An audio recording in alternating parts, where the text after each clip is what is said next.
Bienvenidos a otra emocionante edición de Ecos de México de ayer. En esta ocasión, nos sumergiremos en los recuerdos de los 90 en esta cuarta parte. Nuestro objetivo es despertar tus memorias y alentarte a compartir tus vivencias. Comenzamos este viaje en el tiempo de los años 90 con una imagen emblemática del edificio de las Ajaracas, situado en la esquina de las calles Guatemala y Templo Mayor, en el corazón del centro histórico de la Ciudad de México. En esa década, aunque aún se mantenía en pie, su estructura estaba deteriorada. Pasó un tiempo abandonado hasta que finalmente fue demolido, preservando una parte que ahora se encuentra en el Museo de la Fotografía. ¿Recuerdas visitar los establecimientos de helados Holanda en los años 90? Estaban dispersos en diferentes lugares de la Ciudad de México y en centros comerciales. Se destacaban por su diseño interior y colores distintivos. Este negocio ofrecía una amplia variedad de helados, paletas y promociones. Algunos de sus productos eran conocidos por sus presentaciones temáticas, inspiradas en programas de televisión. Hoy en día, los locales de esta marca ya no existen, solo quedan sus refrigeradores en algunas tiendas y supermercados. Los años 90 fueron la época de los tazos, pequeños discos de plástico de 1 pulgada con dibujos de caricaturas. Sabritas, la marca de frituras y papas fritas, promocionó estos coleccionables especialmente dirigidos a los niños, incluyéndolos en sus bolsas de snacks. También se distribuyeron en otros países de Sudamérica y Europa bajo diferentes nombres, dando inicio a una fiebre de coleccionismo. Aunque no se sabe con certeza cuándo comenzaron a aparecer los tazos, hay datos que indican que en Hawái los niños ya los coleccionaban en 1992, mientras que en América Latina, en 1994, comenzaron a aparecer los tazos de los Looney Tunes en las bolsas de papas Sabritas, con diferentes personajes de las series animadas. Algunas de las colecciones incluían hasta 124 piezas diferentes. Desde 1994 hasta 1995, se lanzaron colecciones de Caballeros del Zodiaco, Hanna-Barbera y Los Simpson. Había diferentes modelos de tazos, como los clásicos, Giratazos, Super Tazo, Chiqui Tazo, Magic Tazo, Mega Tazo, Master Tazo, Macro Tazo y Portatazos. Si recuerdas otros modelos, compártelos en los comentarios.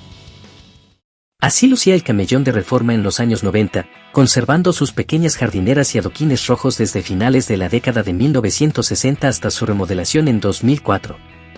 A lo largo de su historia, esta vialidad ha sufrido numerosos cambios, desde sus orígenes como Paseo de la Emperatriz en la sexta década del siglo XIX hasta la transformación de los edificios circundantes. Los autobuses de Alba fueron los vehículos de pasajeros ideales para excursiones a diferentes puntos turísticos de México en los años 90. Otras empresas también se dedicaron al transporte de turismo terrestre. Los modelos de autobuses utilizados en esa década son recordados por su presencia en diversas zonas turísticas de la Ciudad de México, así como por su uso para transportar estudiantes y personal ejecutivo y obrero. ¿Recuerdas la promoción de los helados Danesa 33? Eran reglas cromáticas con los personajes de Lisa, Maggie y Bart Simpson, que se lanzaron en 1991 con la compra de paletas y vasos de Los Simpson. Esta promoción continuó ofreciendo diferentes promociones durante su existencia y se ha convertido en un recuerdo de una época pasada. La Avenida de los Insurgentes rumbo al sur en los años 90 era una vía transitada que conectaba varios destinos en la Ciudad de México, como Xochimilco, Ciudad Universitaria, Periférico, Loreto y otros. Hoy en día, el Metrobús domina esta vialidad de norte a sur, con su recorrido desde Indios Verdes hasta El Caminero. Uno de los puntos más destacados de esta zona es la Plaza Comercial Perisur ubicada en Periférico e Insurgentes en la colonia del Pedregal de San Ángel, inaugurada en 1980. Curiosamente, los terrenos donde se encuentra la plaza pertenecían a Emilio Azcárraga y fueron vendidos para financiar la construcción del Estadio Azteca. Es considerada la tercera plaza comercial más grande después de Plaza Universidad y Satélite. La imagen nos muestra cómo lucía Perisur en los años 90. Dentro de la plaza, se encontraban tiendas de moda, como Paris Londres, Liverpool y el Palacio de Hierro, que sirvieron como anclas en su inauguración. En aquel entonces, contaba con 150 locales, 4 grandes tiendas y 7 restaurantes. Algunos de los locales de esa época aún existen, mientras que otros han dado paso a nuevos comercios. Quizás visitaste alguno de los restaurantes que estaban dentro de Plaza Perisur en los años 90 y pagaste con los vales conocidos como Ticket Restaurant. Este sistema de pago era común en esa época y todavía se utiliza en algunas empresas, aunque en menor medida. también existían los ticket despensa, que cambiaban de diseño según el año. En esta sección, viajaremos atrás en el tiempo a través de las carteleras de los años 90 para descubrir las diferentes ediciones de la década y qué películas estaban proyectándose en los cines. Cada cartelera nos mostrará la sala cinematográfica, su dirección y los horarios de las películas que estaban en exhibición. En la década de los 90, algunas películas se destacaron como verdaderos éxitos, dejando una huella imborrable en la memoria de los cinéfilos. Entre ellas, películas como Robin Hood, The Doors, El silencio de los inocentes y La risa en Vacaciones 2 se convirtieron en fenómenos culturales y atrajeron a multitudes a las salas de cine. Es interesante notar que muchas de las salas de cine que aparecían en estas publicaciones ya no existen en la actualidad, y en aquel entonces, las multisalas no eran tan comunes como lo son hoy en día.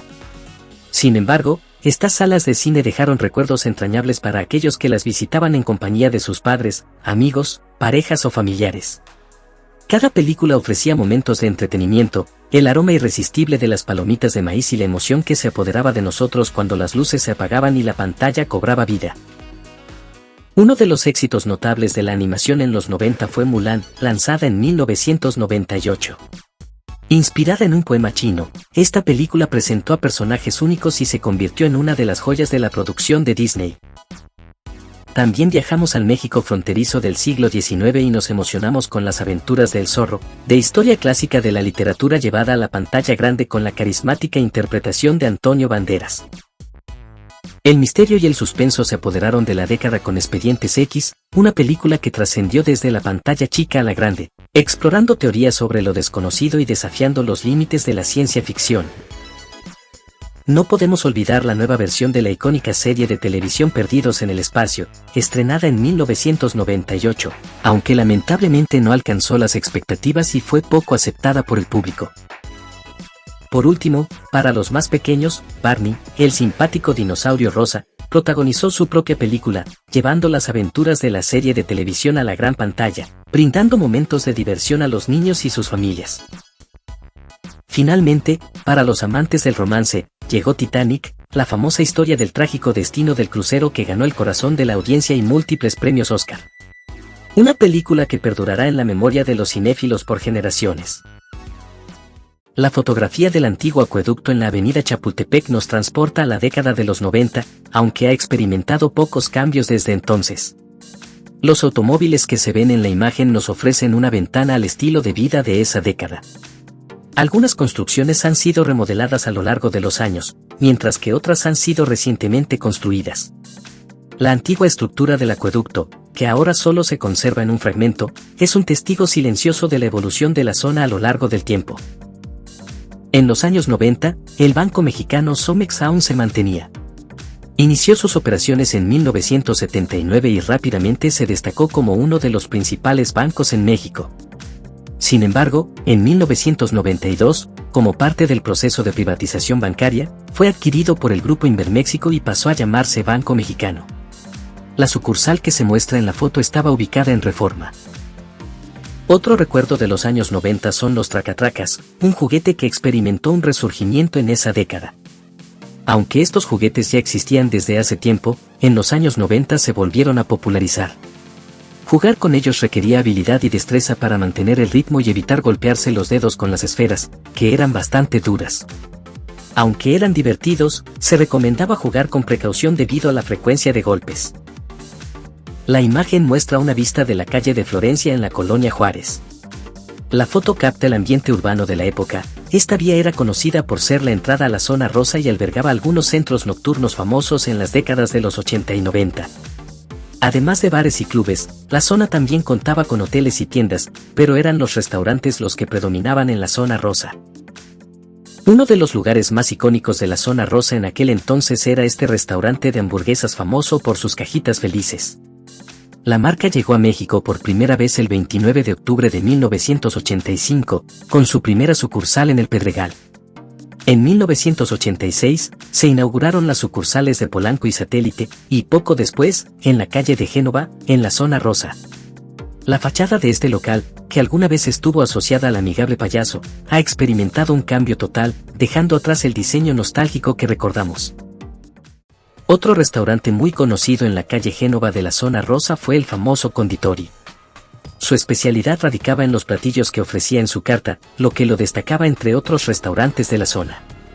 Tanto familias, oficinistas como turistas lo frecuentaban. Abrió sus puertas en 1968, cuando la calle de Génova todavía permitía el tráfico vehicular. Después de muchos años de servicio, finalmente cerró sus puertas y fue reemplazado por un negocio llamado Celestial. Así lucía la presentación del chocolate en polvo Quick a mediados de los años 90, con la imagen del simpático conejo amante del chocolate. Esta marca de Nestlé se introdujo en 1948 con el propósito de hacer que los niños disfrutaran de la leche. En 1973, se añadió el personaje del conejo a las latas. En 1983, se comenzó a envasar el producto en forma líquida, listo para consumir, y con el tiempo se lanzaron productos adicionales con nuevos diseños y contenido vitamínico. ¿Recuerdas esta presentación? Cuéntanos tus recuerdos. Comenzamos esta sección de anuncios recordando uno de los más emblemáticos de 1999. En ese entonces, el temor a las posibles fallas en las computadoras al ingresar al año 2000, conocido como el efecto del año 2000 o Y2K, estaba muy presente. Se temía que los sistemas informáticos pudieran tener errores y retroceder al año 1900. Para evitar esto, muchas empresas programaron soluciones para asegurarse de que las computadoras no fallaran en los últimos minutos del año y pudieran dar inicio al nuevo siglo. El Instituto Nacional de Estadística y Geografía e Informática, INEGI, fue una de las instituciones que promovió estas medidas. ¿Recuerdas esta preocupación? En cuanto a la industria automotriz, uno de los autos más icónicos de esa época fue el modelo Chevy de la automotriz Chevrolet, perteneciente a General Motors. Este automóvil se destacaba por ser espacioso y económico, lo que lo hizo muy popular entre los jóvenes conductores. Además, su diseño atractivo y la disponibilidad de colores que encajaban con el estilo de vida de los jóvenes lo convirtieron en un vehículo muy solicitado en los años 90. Era muy común ver estos autos circulando en las calles y avenidas de la Ciudad de México, y también se utilizaron como vehículos de reparto por algunas empresas y tiendas. En lo que respecta a la tecnología, las computadoras se habían convertido en un artículo básico en muchos hogares, junto con el teléfono y la televisión, durante los años 90. Uno de los anuncios más recordados fue el de la Acer 3000, que se promocionaba como fácil de instalar y usar, ideal para los niños en sus tareas escolares. La publicidad a menudo presentaba imágenes de escenas de la exitosa película de Disney, El Rey León, que marcó la década de los 90. Los años 90 también marcaron el auge de los Amigo Kit, que eran paquetes de teléfonos móviles que incluían todo lo necesario para empezar a hablar de inmediato. No era necesario firmar un contrato, simplemente se compraba la caja con el modelo de teléfono preferido y se podía realizar llamadas después de cargar el celular. Esta fue una revolución en la telefonía móvil, ya que antes era más complicado tener un celular. En cuanto a productos de consumo, el jugo de 8 verduras de Herdez fue un producto muy conocido en los 90, disponible en envases de Tetra Pak, lata y botella. Aunque el diseño ha cambiado con el tiempo, la marca Herdez ha estado en el mercado desde la década de los años 20 y sigue siendo un producto de ventas sólidas en la actualidad. Por último, los productos de Nescafé eran muy variados en los 90, con nombres como Nescafé Clásico, Ristretto, Decaf, Diplomático, Dolca y Cappuccino. Algunos de estos productos ya no se encuentran en el mercado, mientras que otros siguen siendo populares. Desde su creación en 1948, Nescafé ha sido el café soluble favorito de los mexicanos, consolidándose como una marca líder en el mercado. En esta imagen, podemos observar una vista del circuito interior con rumbo al sur. Esta sección del circuito nos conduce hacia el bosque y el paradero de Chapultepec. A lo largo de esta vía, se encuentran puentes que atraviesan la vialidad, uno peatonal que lleva al castillo y otro vehicular que conduce al paradero y al metro. La foto fue tomada en 1995, y en el fondo, se vislumbra una parte del edificio del Hotel México. La segunda imagen corresponde al mismo lugar, pero mirando hacia el norte. En esta dirección, se aprecian los edificios ubicados en la colonia Anzures.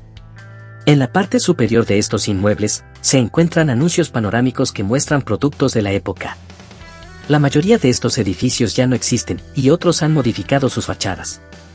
A pesar de los cambios, esta vía rápida todavía es una de las más transitadas en la actualidad. Durante la década de los 90, era común ver a personas utilizando teléfonos móviles de gran tamaño, como se muestra en la foto. Estos dispositivos eran conocidos como ladrillos debido a su tamaño y peso. Los inicios de los años 90 fueron testigos de que la mayoría de ejecutivos y personas de alto poder adquisitivo se permitieran el lujo de adquirir estos aparatos. Había diferentes modelos y marcas disponibles. A medida que avanzaba la década, empresas como Motorola comenzaron a ofrecer teléfonos móviles con precios más accesibles y funciones mejoradas, permitiendo que más personas pudieran tener su propio teléfono celular. Un producto clásico de los 90 fueron los chetos de Sabritas, que ya eran populares en los años 80. La bolsa que se muestra en la imagen es la más icónica, con el famoso personaje de Chester. Estas frituras de sabor a queso con chile fueron un éxito durante la década de los 90. Curiosamente, los torciditos también fueron muy consumidos por niños y jóvenes, y era común ver objetos usados por ellos con manchas de estas frituras. Por ejemplo, los controles de las máquinas arcades solían quedar con el color y olor característicos de los chetos. La radio de los años 90 desempeñó un papel crucial en la moda musical y la difusión de información de la época. Tanto en las frecuencias de FM como en AM, se podían sintonizar varias estaciones, algunas con una larga trayectoria y otras recién surgidas en la década de los 90. Aunque algunas estaciones ya no existen, otras todavía están en el aire. Las melodías de presentación de algunas de estas estaciones siguen siendo memorables para los radioescuchas. Los años 90 también fueron testigos de diversos géneros musicales. Un ejemplo notable es el grupo británico Spice Girls, que se formó en 1994 y se destacó en el género del pop. Sus 5 integrantes no solo dejaron huella en la música, sino que también influyeron en la moda y los peinados de la época. Aunque la carrera del grupo abarcó periodos intermitentes hasta 2019, algunas integrantes como Victoria Beckham ya no participan. Otra banda exitosa de los años 90 fue Nirvana, un grupo de rock estadounidense que comenzó en 1987 pero alcanzó su apogeo en la década de los 90. Su música abarcaba géneros como el grunge, el rock alternativo y el punk rock. La banda estaba compuesta por 4 miembros, con Kurt Cobain como el vocalista más destacado. Su presentación en MTV dejó una profunda impresión en sus seguidores. Tristemente, la banda se disolvió en 1994 debido a problemas internos y el triste final de Kurt Cobain. En México, también hubo grupos musicales que alcanzaron la fama en los años 90. Uno de ellos fue el grupo Bronco, cuyo género musical abarcaba el grupero, el regional mexicano, la cumbia mexicana y el rock cristiano. Originarios de Apodaca, Nuevo León, su carrera abarcó desde 1979 hasta 1997. Durante los años 90, lanzaron temas muy reconocidos como Amigo Bronco, Rompiendo Barreras y La Última Huella. Su impacto fue tan significativo que incluso protagonizaron una película dirigida por José Luis Urquieta, además de tener su propia historieta. Sus canciones se han convertido en parte de la cultura popular mexicana. Por último, otra banda mexicana de los años 90 que merece mención es Café Tacuba, originaria de Naucalpan de Juárez, Estado de México. Su formación se remonta a 1989, pero su éxito comercial se consolidó en 1993, 1994 y 1996. Desde entonces, la banda ha continuado activa y ha ganado reconocimiento a nivel mundial. Su estilo musical abarca varios géneros, y su nombre se inspira en el famoso restaurante Café Tacuba, ubicado en el centro histórico de la Ciudad de México, cuyo nombre proviene de la calle de mismo nombre y que ha estado en funcionamiento desde 1912. Esta fotografía nos muestra las obras de la línea 8 del metro de la Ciudad de México, que se extiende desde Garibaldi hasta Constitución de 1917. Esta línea fue inaugurada en 1994 y es considerada la quinta con mayor afluencia de pasajeros. Tiene una longitud de 20.08 kilómetros. En la foto, se pueden apreciar las obras ubicadas junto al Palacio de Bellas Artes. Actualmente, esta zona ha experimentado un cambio significativo en su entorno urbano, alejándose de la estética de los años 90. A finales de la década de los 90, México fue el anfitrión de la Copa FIFA Confederaciones. Este torneo tiene sus orígenes en Arabia y se conocía anteriormente como la Copa Rey Fahd, que se inició en 1992 y se convirtió en la Copa FIFA Confederaciones en 1997. El 4 de agosto de 1999, México organizó este campeonato, donde la selección mexicana se coronó campeona al derrotar a Brasil. Las calles de la Ciudad de México en 1999 estaban llenas de júbilo después de los resultados de los partidos del campeonato. Como era tradición, numerosas personas se congregaban en el Ángel de la Independencia, formando una gran concentración de aficionados. Algunos llevaban disfraces y otros portaban una variedad de artículos relacionados con la selección nacional, como piñatas, banderas, sombreros, matracas y otros objetos. Estos días fueron llenos de recuerdos de ese último año de la década de los 90. También es importante recordar los momentos destacados de los campeonatos de fútbol. En 1994, Estados Unidos organizó la Copa Mundial FIFA 94. En México, se vendieron todo tipo de productos relacionados con la mascota del Mundial, incluyendo calcomanías con el personaje que representaba el evento futbolístico. Además, se podían encontrar gorras, vasos, playeras, cuadernos y una amplia gama de artículos conmemorativos.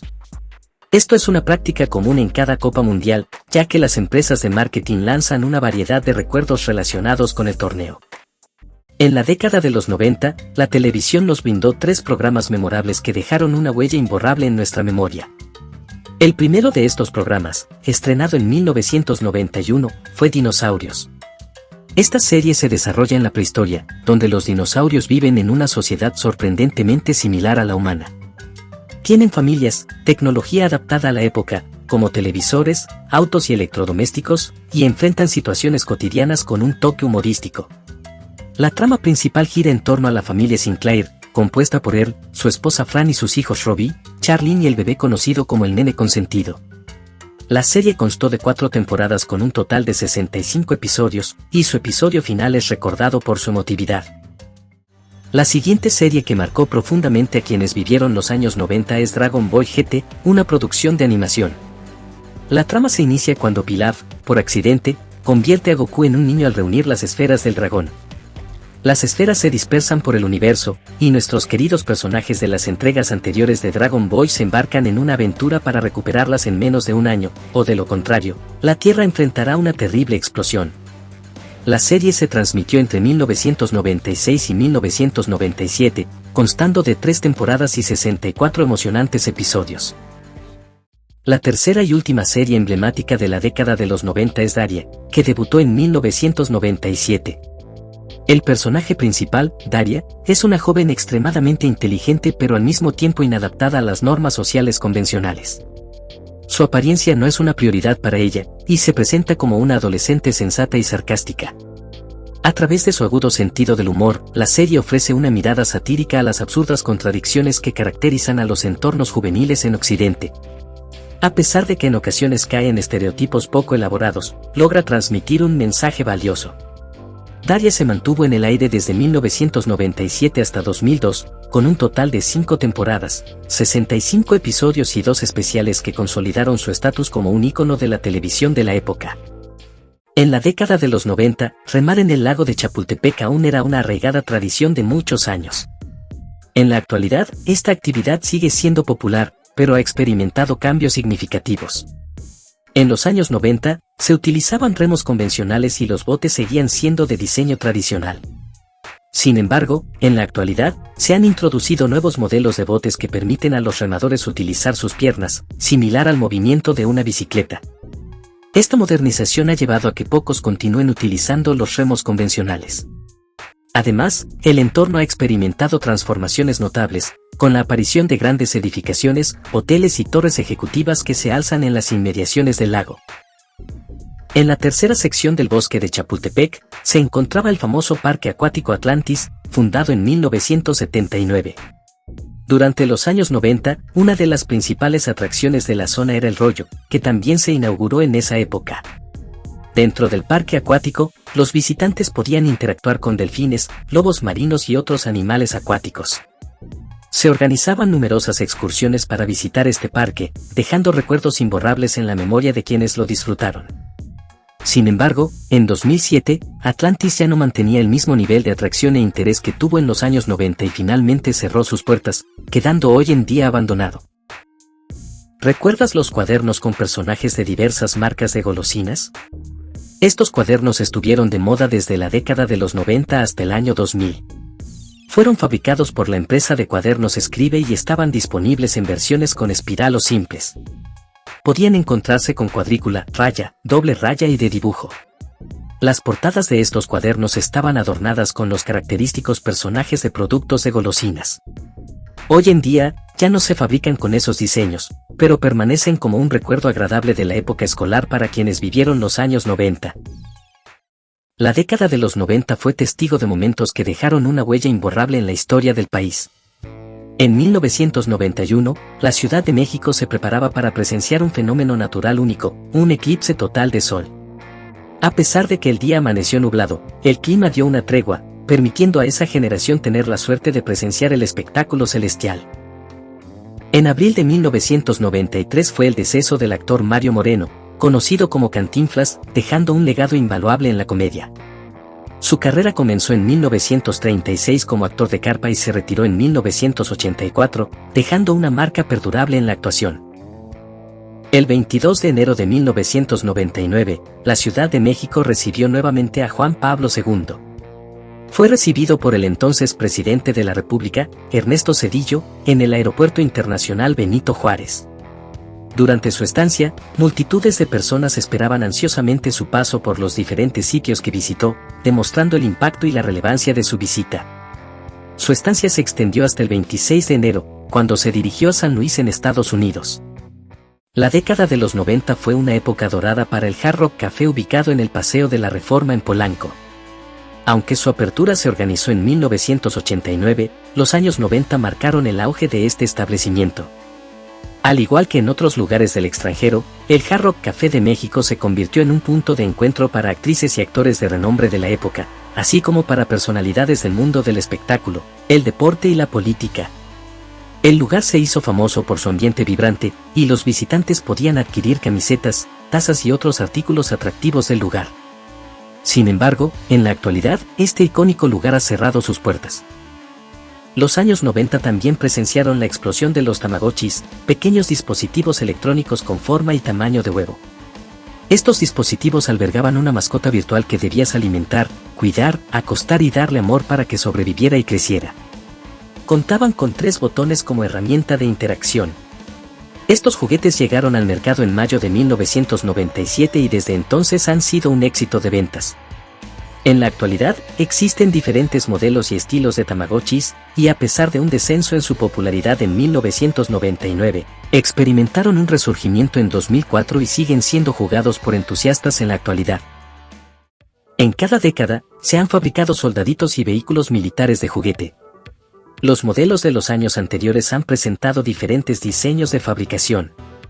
Los soldaditos de plástico, en particular, se remontan a la década de 1960, cuando también se vendían vehículos de plástico del mismo material. En la imagen que se muestra, se puede apreciar un juguete de los años 90 que solía venderse en un paquete de bolsa de plástico con una tapa de cartón. Estos juguetes solían encontrarse en mercados, puestos callejeros y algunas papelerías debido a su sencilla fabricación. Hoy en día, evocan una nostalgia profunda. ¿Tuviste alguno de estos juguetes? Si es así, comparte tus recuerdos en los comentarios. Así, hemos explorado y recordado momentos emblemáticos de la década de los 90 en México. Esperamos seguir compartiendo más recuerdos en futuras entregas.